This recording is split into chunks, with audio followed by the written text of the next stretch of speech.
আমার বন্ধুর ডিপ্রেশন দেখিয়া তার জিএফ রে বুঝাইতে গেছিলাম রিলেশনটা যেন ঠিক করিলায়, কিন্তু তার জিএফ আমারে উল্টা রাগিয়া গিয়া হইল, ভাইয়া আপনার বন্ধুরে বুঝাক্কা, ই মাইশায় যারে একবার মন থেকে তুলিলায় তারা জীবনে মনে আর জায়গা দেয় না।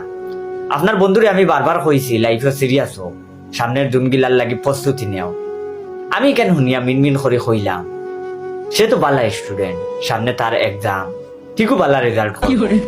ইকেন শুনিয়া মাইশা তো তেলে বেগুনে জ্বলিয়া হইল এক্সামর খাটা ফুরি, আগামী সপ্তাহ বাসা থেকে বাগিয়া যাওয়া লাগবে, এর লাগি ঠেকা জমাইতে কইছি। কিন্তু হে ঠেকা না জমাইয়া আড্ডা দিয়া বেড়ার, জানো নি আমি কতটা বিয়ার সম্বন্ধ আটকাইয়ার শুধু তারে বালা পাই করি। আমেরিকান সিটিজেন ফুয়ান পর্যন্ত রিজেক্ট করে দিছি। আমি তখন ফুড়ির ইটার জ্বালাময়ী ভাষণ শুনিয়া কিন্তু সাহস পাইলাম না হইতে।